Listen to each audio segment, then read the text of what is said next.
Like, share, comment ও সাবস্ক্রাইবের মতো আশীর্বাদধন্য ভালোবাসা আমার চ্যানেলের মূল্যবান সম্পদ, যা সকল বন্ধুদের সঙ্গে সম্পর্ক আরও দৃঢ় করে। তাই সকলের প্রতি অনুরোধ, এই যে ভ্রমণগতি চ্যানেলকে এগিয়ে নিয়ে যেতে আরও তথ্যপূর্ণ ভ্রমণ কাহিনী উপহার পেতে অবশ্যই সাবস্ক্রাইব করে পাশে থাকুন এবং ভিডিওতে লাইক কমেন্ট অবশ্যই করুন, যা আপনাদের চাহিদা বুঝতে আমাকে সাহায্য করে। নমস্কার। গুড মর্নিং এভরিওয়ান, সকল বন্ধুদের সুপ্রভাত জানাই। আমি আজকে এসে পৌঁছেছি হুগলি জেলার একটি বিখ্যাত মেলা। এই মেলাটি বছরের একটি দিনই হয় এবং একবারই হয়। এই মেলাটি হয় পয়লা মাঘ, পৌষ পার্বণের যে পিঠেপুলি পার্বণ, সেই পার্বণের পরদিন পয়লা মাঘে এখানে হয় মাছ মেলা। আর আমি এসে পৌঁছেছি আদি সপ্তগ্রামের সেই আদি 517 বছরের পুরানো মাছ মেলাতে। বন্ধুরা, এই মাছ মেলার ইতিহাস, কেন এই মাছ মেলা শুরু হয়েছিল, সমস্ত কিছু তথ্য আপনাদের আমি জানাবো এই ভিডিওর মধ্যে। এবং এই অঞ্চলে আসতে, এই মাছ মেলার অঞ্চলটাতে আসতে, এরিয়াটাতে আসতে আপনারা কিভাবে আসবেন, কোন রুটে আসবেন, সমস্ত ইনফরমেশান আমি এই ভিডিওর ডেসক্রিপশানে দিয়ে দিলাম।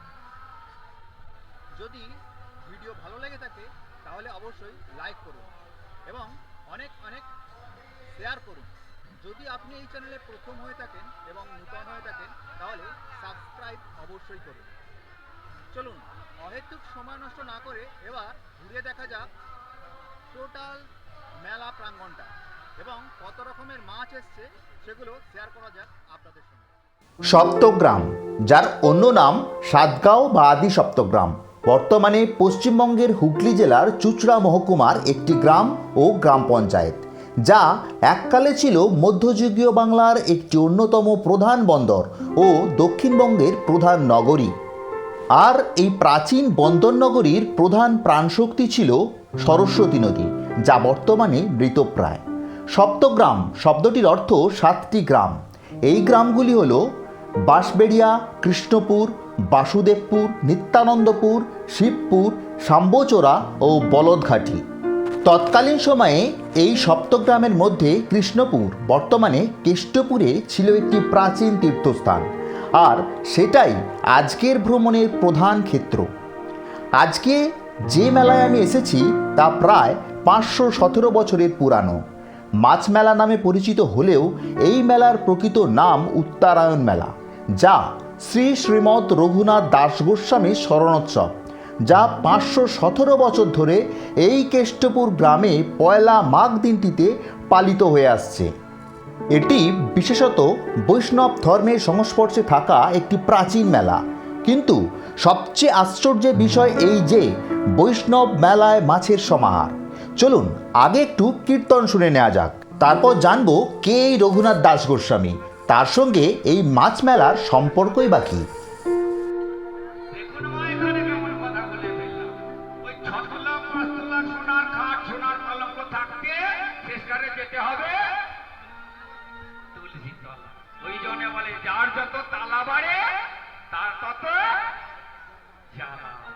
সালটা ছিল 1242 খ্রিস্টাব্দ। তখন এই সপ্তগ্রাম অঞ্চলে রাজত্ব করতেন এক স্বাধীন হিন্দু রাজা। পাঠান রাজত্বকালে দিল্লির বাদশার অধীন এক শাসনকর্তার দ্বারা এই স্থান শাসিত হতো। পরে রাজা হিরণ্য দাস মজুমদার ও তদীয় ভ্রাতা গোবর্ধন দাস মজুমদার একত্রে সপ্তগ্রামের শাসন কার্যভার প্রাপ্ত হন। এনারা ছিলেন দক্ষিণ রাঢ়ীয় কায়স্থ এবং মজুমদার নবাব প্রদত্ত উপাধি ছিল। রাজা হিরণ্য ও গোবর্ধন দুই ভাই সদাচারী, ধার্মিক ও বদান্যতার জন্য বিশেষ প্রসিদ্ধ ছিল। রাজা হিরণ্যদাস নিঃসন্তান ছিলেন, কিন্তু তার কনিষ্ঠ ভ্রাতা গোবর্ধন দাসের 1498 সালে একটি পুত্র সন্তান লাভ হয় এবং ভালোবেসে তার নাম রাখা হয় রঘুনাথ। রাজবংশের একমাত্র পুত্র বলে দুই ভ্রাতার কাছে সে ছিল বিশেষ আদরের। তারপর রঘুনাথ ঐশ্বর্যের ও বিলাসের করে শশীকলার মতো বর্ধিত হতে লাগল। রাজা হিরণ্যদাস রঘুনাথের সংস্কৃত শিক্ষার জন্য তৎকালীন প্রসিদ্ধ পণ্ডিত শ্রীমৎ বলদেব আচার্যকে নিযুক্ত করেন। রঘুনাথ অতিশয় মেধাবী ছিলেন। অল্প দিনের মধ্যেই তিনি সংস্কৃত ভাষায় বিশেষ ব্যুৎপত্তি লাভ করেন। রঘুনাথ শ্রীমদ্ ভাগবত পাঠে বিশেষ আনন্দ লাভ করতেন। রঘুনাথ ব্রজের রসমঞ্জরী কেউ কেউ ব্রজের রতিমঞ্জরি, আবার কেউ বা তাকে ভানুমতিও বলে থাকেন। কথায় আছে না, স্থান কাল পাত্র এক না হলে ঘটনা তৈরি হয় না।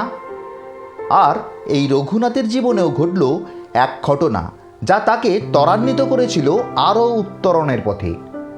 শ্রীমদ্ হরিদাস ঠাকুর ঠিক এই সময়েই ঘটনাচক্রে রঘুনাথের শিক্ষক বলদেব আচার্যের গৃহে অতিথি হয়ে আসেন।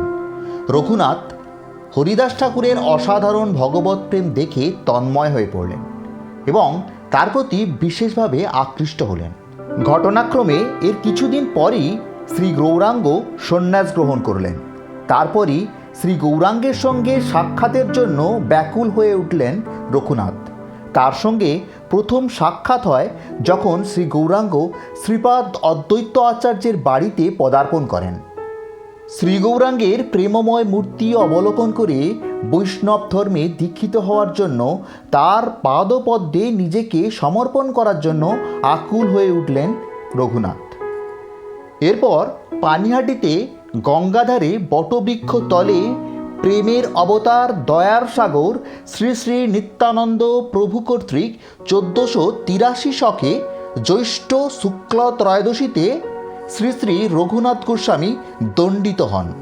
তারপর পদব্রজে নীলাচল অর্থাৎ পুরীতে উপস্থিত হন এবং মিলিত হন শ্রী গৌরাঙ্গদেবের সঙ্গে।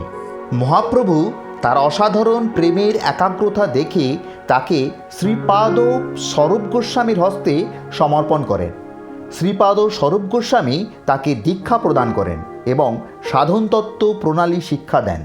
এরপর রঘুনাথ গোস্বামী অনন্য সাধারণ কৃচ্ছতা সাধন করে ভক্তির সকল অঙ্গ যাজন মার্গের শীর্ষস্থানে উন্নীত হন।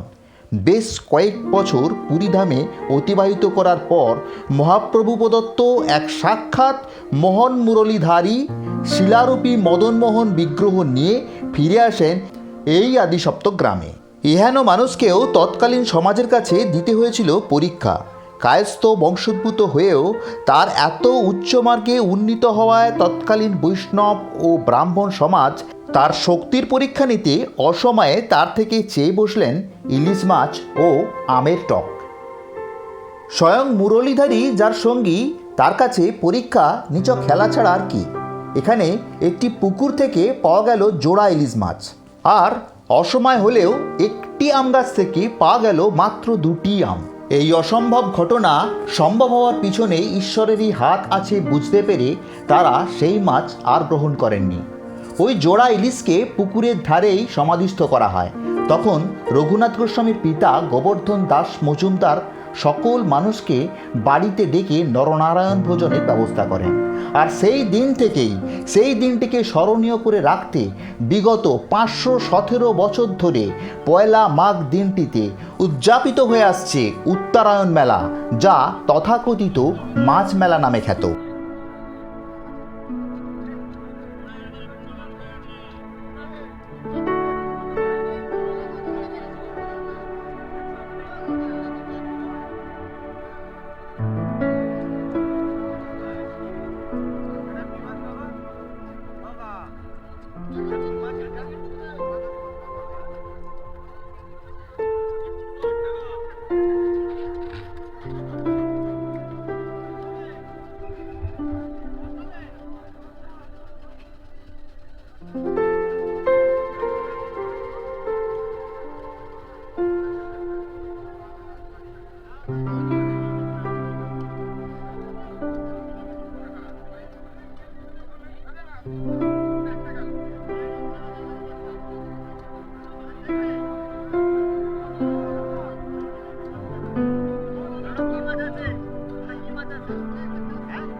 অজস্র মাছের দোকানের মাঝে পাবেন সবজির দোকান।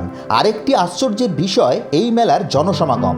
একটি গ্রামীণ একদিনের মেলার জনসমাগম ও বিভিন্ন দোকানের প্রচুর স্টল দেখে আমি অভিভূত। জনপ্রিয়তা, জনসমাগম, ঐতিহ্য, বৈষ্ণব সংসর্গে আমিষের মেলবন্ধন, সব বিচারে এই মেলা অনন্য। প্রচুর মাছের দোকান, যার অবস্থান 2-3টি লাইনে সারিবদ্ধভাবে রয়েছে এবং প্রত্যেকটি দোকান ফুল দিয়ে সাজানো। কি মাছ নেই এখানে? মিষ্টি জলের মাছ, সামুদ্রিক মাছ এবং তা রয়েছে প্রচুর পরিমাণে। তবে সামুদ্রিক মাছের প্রাচুর্যই এই মেলায় বেশি বলে মনে হয়েছে। তবে সব মাছের নাম বলা আমার আয়ত্তের বাইরে। এই মেলাতে আমি এমন অনেক মাছ দেখেছি যা আর কখনো দেখেছি বলে মনে হয় না। মাছেদের আকার আয়তন সাধারণ বাজারের মাছের থেকে অনেক গুণ বড়, আর এই সব বৈশিষ্ট্যই বারবার মনে করিয়ে দেয় এটা মাছের মেলা, মাছের বাজার নয়।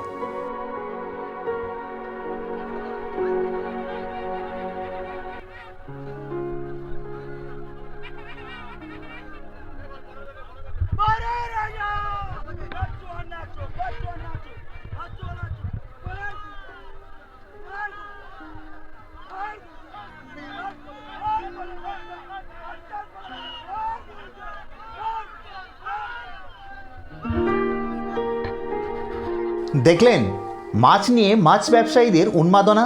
এই রকম অনেক ঘটনা দেখে মাছের মেলায় আপনাকে অভিভূত হতেই হবে। মাঝের মাছটার লেন্থটা দেখুন একবার। ভোরবেলা থেকে শুরু হয় মাছের বেচা কেনা। সকাল গড়িয়ে দুপুর হওয়া সত্ত্বেও তবু তার কমতি নেই। আপনি মাছ মেলায় আসতে পারেন ক্রেতা রূপে অথবা নিছক দর্শক রূপে। তবে একটা কথা বলি, নিজেরা জানলে মাছেদের নাম আপনারা কমেন্টে লিখে জানাতে পারেন, কিন্তু মাছের নাম আমায় জিজ্ঞাসা করে লজ্জা না দিলেই খুশি হব। কারণ আমার দৌড় রুই, কাতলা, ইলিশ, পামফ্লেট, ভোলা, ভেটকি ওই পর্যন্ত। দেখছেন বন্ধুরা কি বড় বড় সব মাছ থরে থরে সাজানো রয়েছে। সব টাটকা মাছ। মাছ মেলা বলে কোনো আস্তে গন্ধ বা পচা গন্ধ কিন্তু পাবেন না। এইসব টাটকা তাজা সব মাছ মাছপ্রেমীদের রসনায় আলোড়ন তুলবেই তুলবে। মাছ মেলাতে বেড়াতে এসে মাছ নিয়ে বাড়ি ফিরতে পারেন যত ইচ্ছা। প্রচুর মাছের দোকান আর প্রচুর মাছ। অনেক মাছের দোকান থাকা সত্ত্বেও প্রায় প্রত্যেক দোকানেই রয়েছে মাছ কেনার লাইন। এইবার দেখুন সম্পূর্ণ মেলার পরিস্থিতিটা। কিছু আগেই আপনাদের বলেছিলাম না, প্রত্যেকটি দোকান ফুল দিয়ে সাজানো। দেখুন সামনে সারবন্দি দিয়ে লাগানো দোকানগুলোর ডেকোরেশন, যা বারবার মনে করিয়ে দেয় যে এটা নিছক মাছের দোকান নয়, এর সাথে রয়েছে কোনো পূজা পার্বণের যোগ। শুধু মাছ কেনা নয়, তার সাথে রয়েছে টুকরো করে বাছিয়ে নেওয়ার ব্যবস্থাও। তবে মাছের দাম সাধারণ বাজারের থেকে কোনো অংশে কম বলে তো আমার মনে হলো না। তবে যত মাছের দোকান দেখছেন সব মাছের দোকানই টেম্পোরারি, কেবলমাত্র আজকের দিনের জন্য। যেদিকেই যান শুধু মাছের ক্রেতা ও বিক্রেতার বাগবিতণ্ডা আর হইচই। এইবার একবার শুনুন মাছ মেলার প্রকৃত হইচইটা।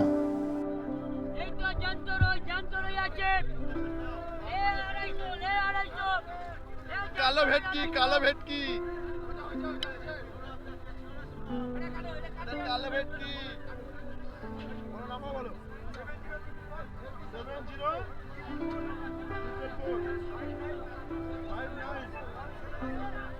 170।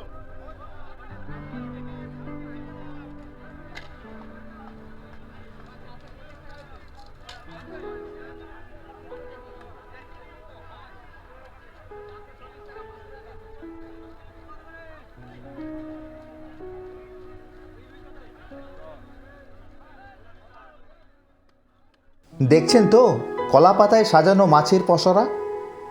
এখানকার কয়েকজনের সঙ্গে কথা বলে জেনেছিলাম এই দিনটিতে লক্ষ লক্ষ টাকার ব্যবসা হয় এই মাছ মেলায়। প্রতি বছর যার প্রসার বেড়েই চলেছে।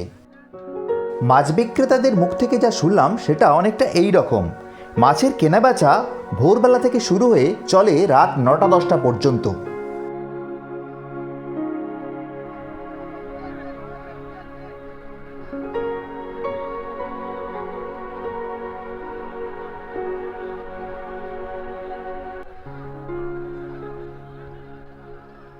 এই মাছ মেলাতে আমি তো আপনাদের অনেক মাছের দোকান দেখালাম।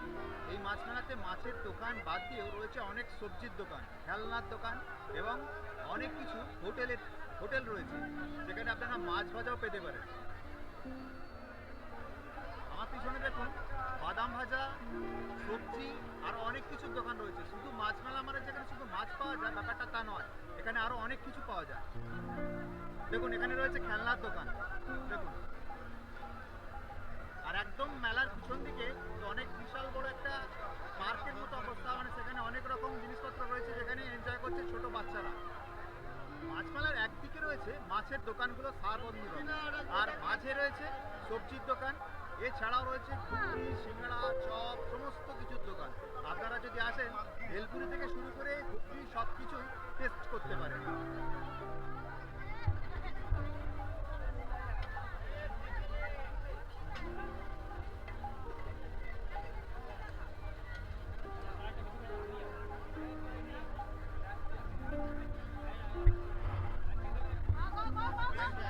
দেখুন এটা মাছ ভাজার দোকান।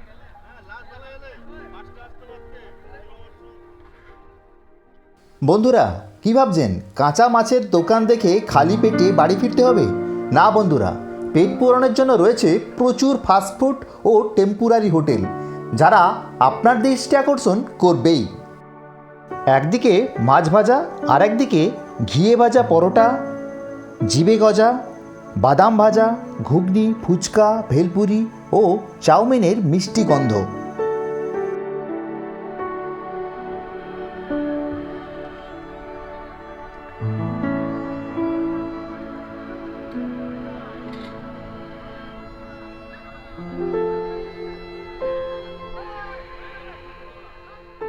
মেলার এই চত্বরে রয়েছে গ্রামীণ মেলার কিছু ঐতিহ্যবাহী সরঞ্জাম, যেমন দোলনা, নাগরদোলা এইসব, যা না থাকলে মেলা মনেই হয় না। এবার আপনাদের একটি নতুন জিনিস দেখায়, আগে দেখে নিন, পরে আমি জানাচ্ছি এটা কি।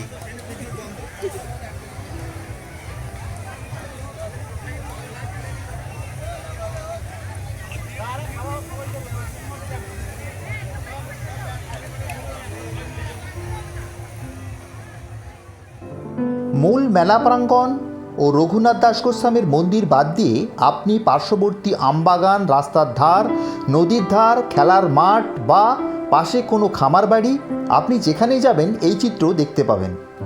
এক ঝলক দেখলেই মনে হবে শত শত পিকনিক পার্টি পিকনিক করছে।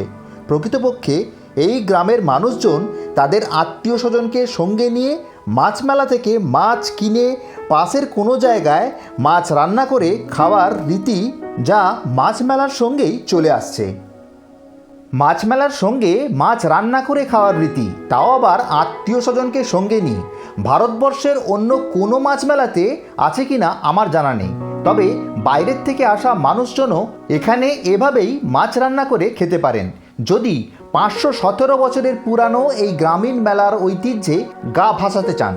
চলুন এবার ঘুরে দেখি এই মেলার অন্য দিক।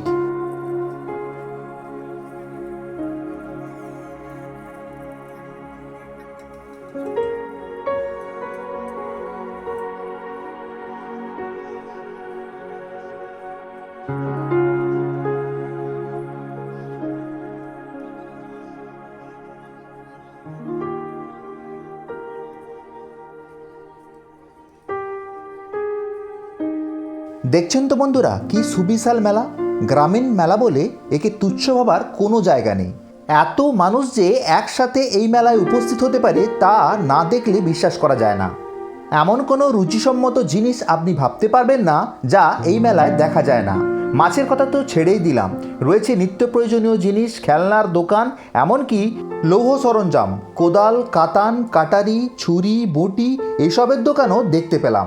চলুন এবার আপনাদের দেখাই সেই আদ্যিকালের সপ্তগ্রামের প্রাণ আজকের মজে যাওয়া সরস্বতী নদীকে।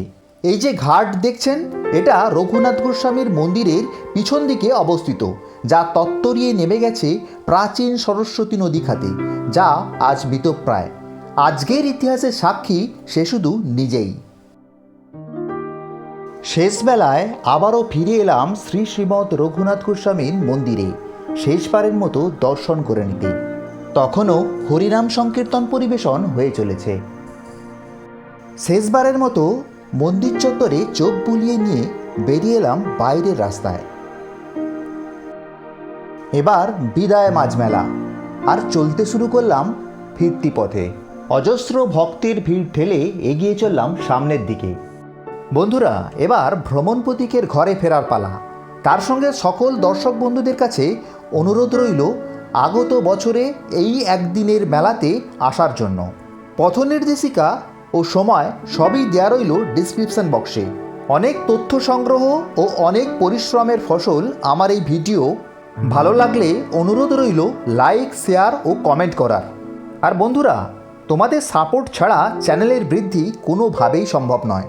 তাই সকল দর্শক বন্ধুদের কাছে একটাই অনুরোধ, সাবস্ক্রাইব করে পাশে থাকুন। শ্রী শ্রীমৎ রঘুনাথ গোস্বামীকে আমার প্রণাম জানিয়ে আমি ধরলাম ঘরে ফেরার পথ। তাহলে আজকের মতো বিদায় বন্ধু, নমস্কার।